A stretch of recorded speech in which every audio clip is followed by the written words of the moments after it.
we remain steadfast in our commitment in delivering local news that matters. Stories that inspire. Enriching the lives of Filipinos in the Philippines and across the globe. This is your GMA Regional TV. Buong puso para sa Pilipino.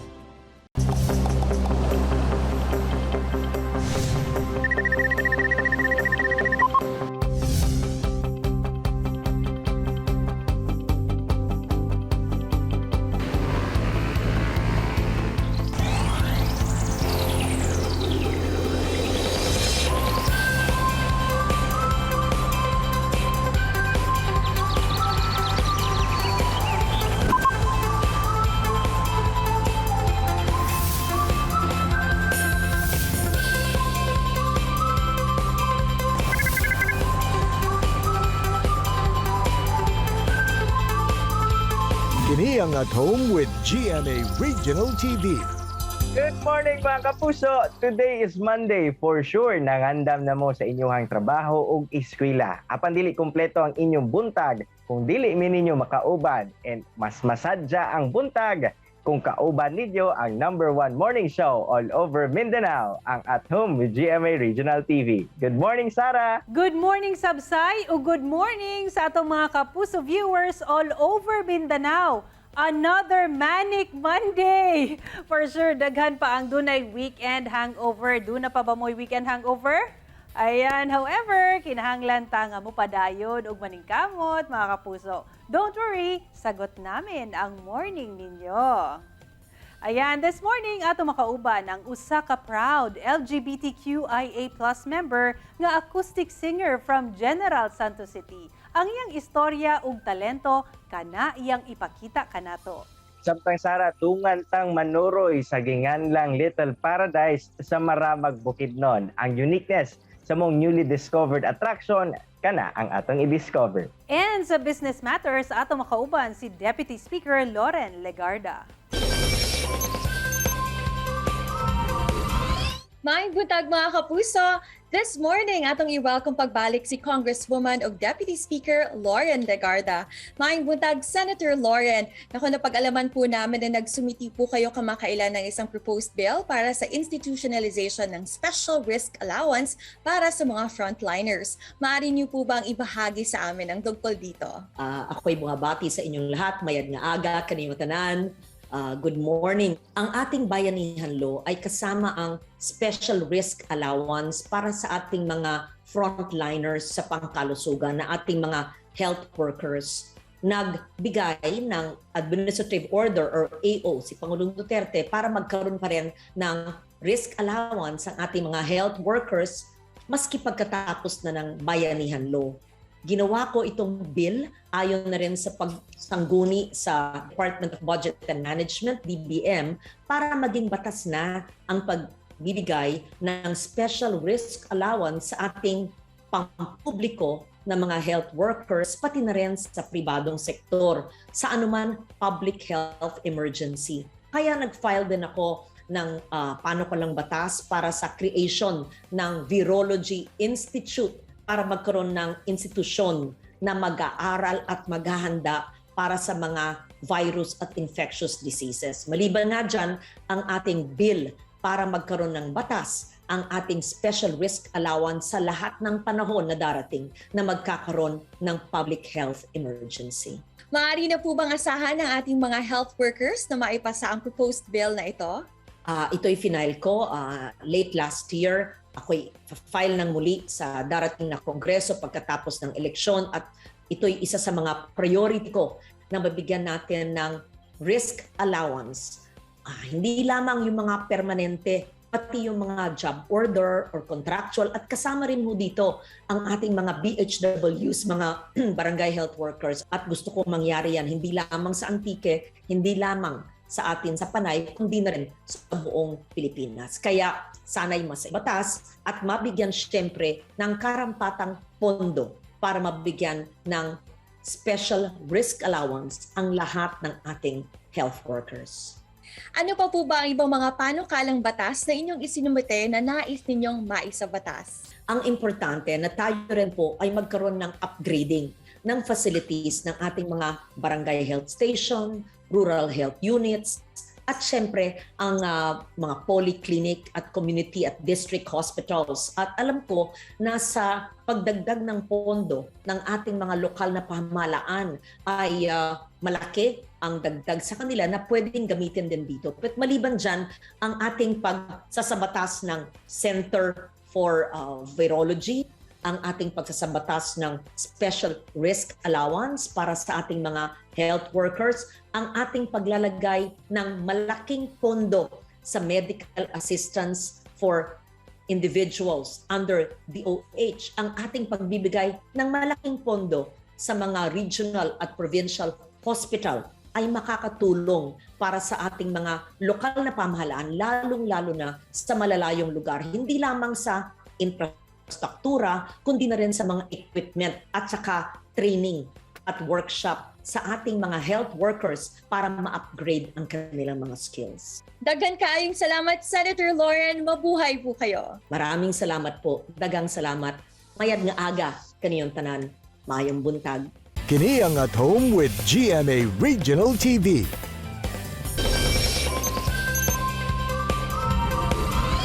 Mga kapuso, inyo pa bang ma-remember kung kanusa ang inyong last #unwind and #vacation feels?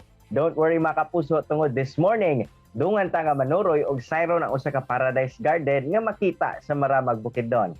Alang niya na ato makauban si Miss Elma Tapunggot. Good morning ma'am and welcome sa At Home with GMA Regional TV. Kamusta ka karon, Miss Elma? Okay, Sai. Good morning. Okay ra. Okay na okay. Can you please tell us, Ma'am Elma, about this new attraction no nga makita diya sa Maramag Bukidnon? What's new and unique about this place po? Okay, ang GBM Little Paradise, nakaingon mi nga unique tungod kay wala siya na plan. Pero actually na unique yun siya tungod sa presensya sa 5,000 tulips replica. So mo na siya ang replica siya tungod kay dili man kakatubo ang tulip diri sa ato ang Philippines. So kaning mga laagan kayo nga pamilya at sige ra og gadmar og mga real nga mga flower. So ning come up miya ng 5,000 tulips, usa sa attraction nga amo ang gibutang dinhi sa GBM Little Paradise. At the same time, amo apod siyang gitamnan o dragon fruit kay for the first place, wala man gud ni siya gikuan, wala ni siya gi plan nga maghimo mi diri og laaganan or tourist attraction. So tungod kay ang amo ang pamilya laagan lagi na board na dito sa balay, gusto na sad nga mo kuan mo escape sa balay, so nangani mi diri sa farm. So diri na mo nakita nga why not nga nung magstay man ta dito during the pandemic. So diri na lang mi magtanom mi og kuan dragon fruit. You mentioned ma'am nga atunay 5,000 tulips kini nga Paradise Garden ug aduna say mga dragon fruits. Ngano tulips or dragon fruits pod ang napili ninyo nga itanom dinhi? Tungod kay pag anhin na mo diri nga lugar kay anami nga dili man magtubo ang kuan ang mga dili man magtubo ang mga tanom nga among ginatanom diri kay acidic na kayo ang area. Tapos sa ako apod nga side ko nga magka-edad naman mi sa ako ang partner. So mo tanom mi og dragon fruit kay naka try man good ko sa amo ang backyard na naay dragon fruit nindot siya. So amo na lang sang i-consider nga mamahimo siyang kuan lifestyle sana retirement na mo nga na kuan gabuhaton by nig ma-retire na mi sa trabaho. Diha na siguro mi mag-concentrate sa gamay ra gud siya nga punuan sa dragon fruit. Pahuna-huna din ang ako ang isa ka sister nga okay, mag-order daw ko og kuan 5,000 tulips nga kanang replica. So mao din to giplan na mo okay man pero mao lagi pila lang magpud ang kabulan ang kuanan niya duration. Ma'am Elma, aside sa mga dragon fruits ug tulips, unsa pa ba ang mga pwedeng ma-experience sa mga kapusong turista o galing mo bisita sila sa inyong lugar? Then nakahuna-huna po ni og kuan kanang makita nato sa GBM Little Paradise. Makita nato ang 360 views. Gikan diri nga side pa ingon dito nga side sa kanang ang gitawag nga 360 views, makita nato ang mountain, makita nato ang nagkalain-lain nga mga places labi na sa kagabion nga murag kanang city ang imong makita tungod sa mga lights. Tapos diri sa GBM nakahuna-huna sad mi og tungod kay elevated kaayo siya, naa siya silhig nga camera trick lang nga pwede siya nga gamay ra imong paglupad pero makita na ini capture sa picture, makita na dayo dito nga mura na siyang naglupad tungod kay ang ma-capture nga view is katong kawanangan mga clouds and mountains. And now mga kapuso, ang ginahulat natong tanan, mag-quick tour kita sa Maong Paradise Garden, kauban mismo si Ma'am Elma. Or mao ni amo ang 5,000 tulips. Replica of 5,000 tulips. Adunay mga nagkalain-laing klase sa tulip.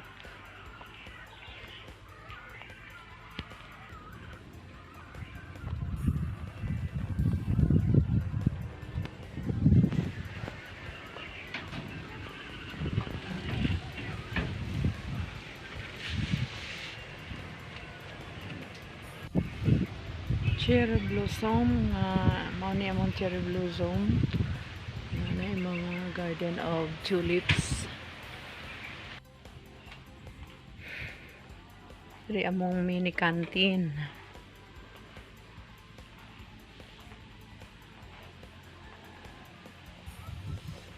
With dragon fruits, 100.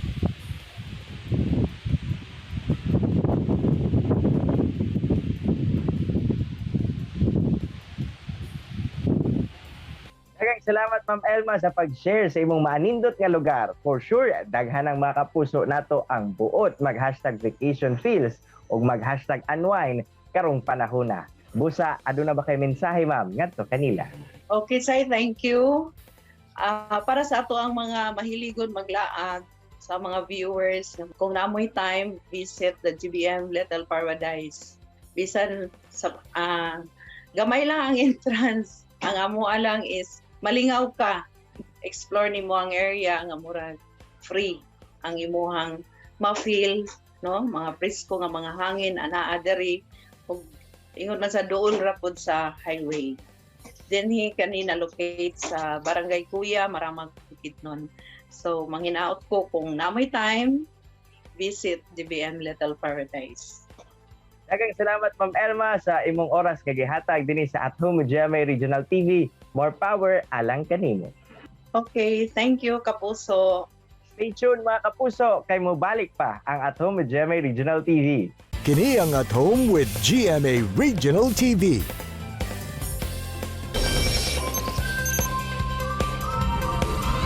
Karong buntaga mga kapuso, ato makauban ang usa sa mga in-demand acoustic singers sa General Santos City. Walay lain kundi si Lyra Lawadin. Good morning Lyra and welcome sa At Home with the GMA Regional TV. Kamusta ka?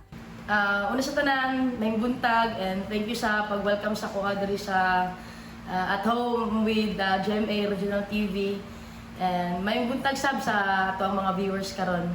And okay lang naman po ako, doing great. So Lyra, paunsa nag-start ang imong career as an acoustic singer? Nag-start ko as a acoustic singer when I was 14 years old. Gikuha ko sa isa ka bar diri sa Jansan. And tunguna, di pa ko sugtan sa mga parents kay basi ma-influensyahan ko or whatever. Pero kadugayan, nagsugot man sila pero may kondisyon, kailangan bantayan ko nila pero may every gig na ko. And kaya dugay, nag-apply ko og mga competition, acoustic competition, na mag-champion or madaog man pod, kaluyan sa Ginoo.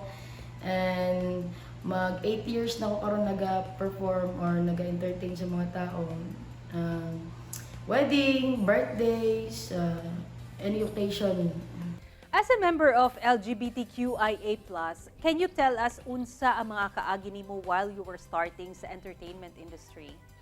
As a member of LGBT community, every time nga nag-perform ko, ginaidnan ko nila nga daw murag ako si Aiza Sigera. And every time nga mag-guesting na ako guesting and ang intro nila per me, Lyra Lawadin, da Aiza Sigera ng Jansan. And naabot po sa time na nag-duet mi ni Aiza atong naa siya diri sa Jansan. And so far, dawat man nila, mga organizer, mga clients, mga kauban ako na musikero, dawat nila. Unsay nahimong motivation nimo to pursue your passion and your dream? Ang motivation ako to pursue my passion and dream, na ay tao nga nag-asa ko kung unsa ba sila kung gusto. Sa akong kinabuhi nga nung nagatugtog ko adlaw-adlaw or unsa ba jud ako ang pangarap. Kay dati ang mindset nako is tugtog, kwarta, tugtog. Kato napaisip ko bitaw no unsa ba jud ako ang gusto sa ko ang kinabuhi or ako ang pangarap. And then kato ang gusto gid nako is mapalipay ang client or tao na nakapaminaw sa kuha. Gusto nako kaning makasayaw sila and or masatisfied jud. And then pinaka gusto gid nako is makabuhat og kanta na nakatatak sa isip or hunahuna o kasing-kasing nila. And then last is maka-perform sa dako na stage. Aside from being a singer, nagasulat sab ka og mga kanta. Unsa or kinsa ang imong inspiration inig magsulat ka og kanta? Medyo dagan-dagan sad ko na nabuhat na kanta. Usually ang inspiration ako sa pagbuhat og kanta is kanang mga nakapalibot sa kuha. So far, ang pinaka-paborito na ko na nabuhat na kanta is katong gina-arrange na ako karon na ang title is Sana Hanggang Dulo. Kini nga kanta para sa mga couple na nag-hope na unta sila na jud hantod sa hantod. And actually, kini nga kanta nabuhat na mo ni partner. Siya ang inspiration ani. And ang meaning ani is naabot sa point na wala na spark ang relationship. And kato as a member of LGBT, like tibo ko, mapaisip ko na basi pansamantala lang ko. And naabot sa point na nag-fade na ang love like wala na siya gana, hinay-hinay na siya o palayo. And ma-feel gid na ko nga di na siya happy. And mo na ang ato ang abangan na sana hanggang dulo. Ayun, message mo naman, Lyra, sa lahat ng LGBTQIA+ performers and sa mga Kapuso viewers natin. Ang message na ko sa tanan nga LGBT performers, ayaw ninyo isipan na babag ang pagiging LGBT sa ato ang talents. And maging inspiration ta sa uban. And kung unsa man nilang ipang-ingon nga lain, prove them wrong. And maging maayo lang ta permi and mag-pray. And sa tanan nga Kapuso viewers, daghang salamat sa mainit na pagtanggap and sa pagtan-aw karon. Mayong buntag and God bless us all. Ayan, of course, una kita mahuman. Pwede bang makahingi ng sample ng songs mo, Lyra? Fly me to the moon. Let me play among the stars.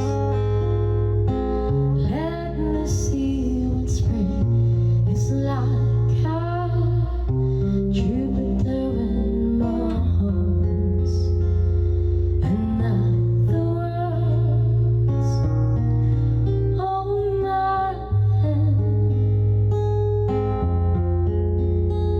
and not the words, baby.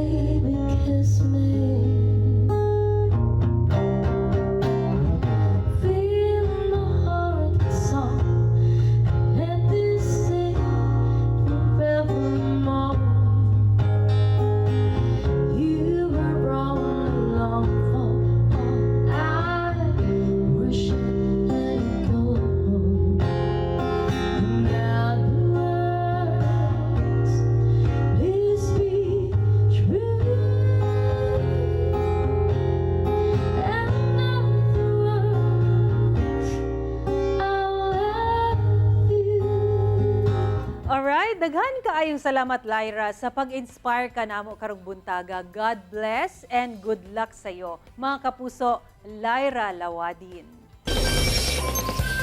Mga kapuso, na-inspire gyud ta sa storya ni Lyra Lawadin. Matod niya nga wala na himong babag ang iyang gender preference aron ipadayag ang iyang talento.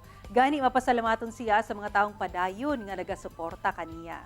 Samtang Sara, napawaw gayud kita sa kapatsada sa Little Paradise nga atong nakita sa Maramag Bukidnon. Sanglit, puno kini sa libuan ka mga bulak nga tulips o dragon fruit farm nga lamian na, healthy pa. Nang hinaut ang management sa mong lugar nga makatabang kini sa mental health sa katawhan, ilabi na karong adunay pandemya. Ug isaysay sab ni Deputy Speaker Loren Legarda ang bill nga iyang giduso para sa institutionalization sa special risk allowance para sa mga frontliners, ilabi na sa mga health workers. Mga kapuso, truly inspiring ug unta nakakaton kamo sa mga storya nato this morning. Sama na lamang aning panultihon. Gikan kang Harriet Tubman. Every great dream begins with a dreamer. Always remember, you have within you the strength, the patience, and the passion to reach for the stars to change the world. Mga kapuso, magkita pagbalik ang atong episode piragi sa pagbisita sa www.gmaregionaltv.com ug ayaw mo kalimot na mag-subscribe sa official YouTube channel sa GMA Regional TV. See you tomorrow mga kapuso! Remember, always be hopeful and always smile. Ako si Sara Hilomen Velasco. Inisap si Cyril Chavez. Buong puso para sa Pilipino.